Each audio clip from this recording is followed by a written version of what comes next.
It's Brian Preston, the Money Guy. All right, Randy out on YouTube has a question. He says, hello, gentlemen. I am 33 years old and discussing with my parents and grandparents things like trusts, their 401ks, etc.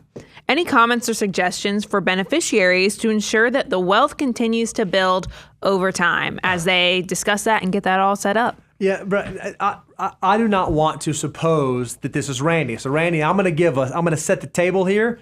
I'm not assuming that you're in this position, but I always think it's so interesting when I have friends or when I have, individuals that I'm interacting with that say, hey, my parents, they got plenty of money, right?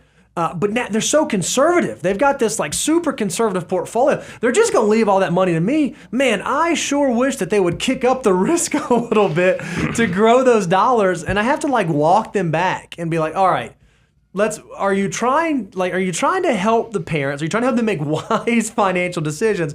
Or is there an ulterior motive? Again, Randy, I'm not suggesting that's where you are, but my spidey sense always goes off when I have to have those conversations. Well, I think we have, keep names out and everything, but we've had people where even if the parents tell you, hey, this money ultimately, you're an only child. I want this to go to all the grandkids because I've done a good job of being a business owner and I've built up this wealth.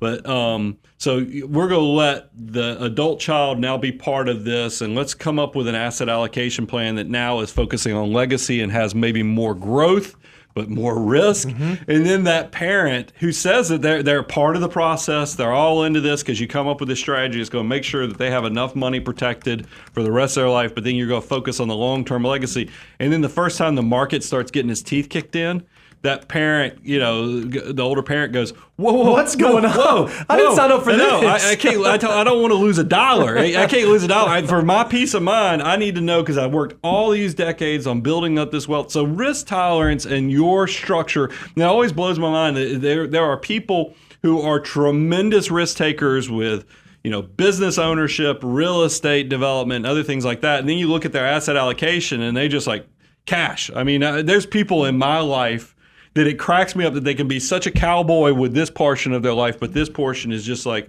don't give me any volatility. So that is going to come into play. So even in a perfect situation, Randy, you might find it's not, you see an opportunity to maximize every dollar, but money is not always an analytical decision. Mm-hmm. And this is something I always tell people is that you have to take into account the emotional, the behavioral aspect of it to truly get a plan that kind of hits all elements of what your parents need or your grandparents even. And that needs to, I don't know if we gave him enough meat there, but I love the real world part because I do love when adult children, by the way, this is something, if you have parents, please share with them. We've created a lot of content about communication because there's a hardening of people once you especially hit close to 80. I don't care even, you just start getting a little more, and I'm stereotyping here, I apologize for that, but there does seem to be a hardening of, you're concerned, are they coming for me for my money, are they doing, or even a lot more potential for elder abuse opportunities from scammers, is that please, part of wealth building is also having great communication with your adult children as they reach milestones or goals to where you can have that healthy relationship of discussing, hey, what does the next decade look like for my money? And it sounds like, Randy, you're in a great situation because you are a financial mutant watching content like this and you still have parents as well as grandparents that are alive. Man, that's a blessing if you can just, curate it well to help everybody make sure they're reaching their goals. Yeah, we spent a lot of time talking about asset allocation, like the investment part of that. One thing I would also encourage, if you are having conversations, because I think you use the word trusts, which makes me think estate planning and other stuff, make sure that you're having good conversations. I'm always amazed at how many folks reach out, hey, I was talking to my grandparents or I was talking to my parents, I told them, hey, start doing that. Hey, you need to put me on the title. No, you need to start giving me money. You need to start. And I'm like, no, whoa. Sometimes the best intentions in the world are horrible from an actual financial planning standpoint. We see a lot of parents and grandparents later on in life just start doling out assets to their kids putting their kids on to.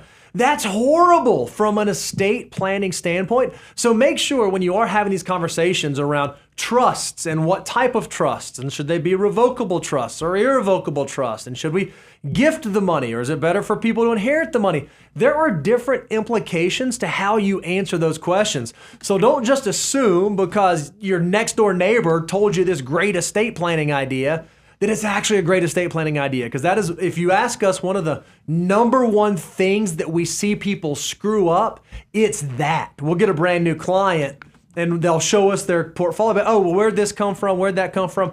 Oh, well, my father passed away and he started, we just started giving me these stocks, started gifting them to him. We're like, oh my gosh, that's it's not the most advantageous way. So make sure that as you are having these conversations, only speak to the things that you know. And if there are things that you don't know, seek out the counsel of an expert to make sure that you're actually implementing solid, actionable strategies. I'll put an exclamation point on this, and the fact that one of my pet peeves is that if a family member gets sick or ill, and it's like mama or daddy was sick, and all of a sudden, so we put the house in our name. Yeah, and I'm always like, immediately. Gosh, why y'all went and just put your house in your name?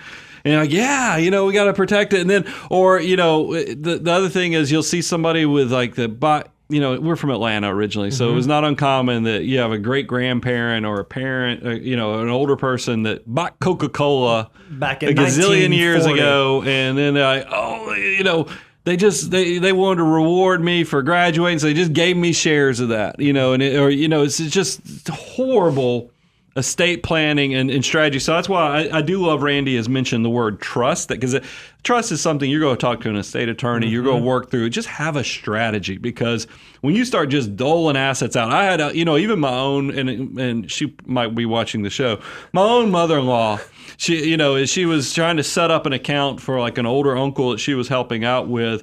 She was going and just putting people on accounts. And I'm like, be careful. That's a gift tax issue when you change the registration, just add somebody with full signing privileges onto an account. There's a better way to do this. And then you got Medicaid planning, with the clawback provisions. This stuff gets complicated.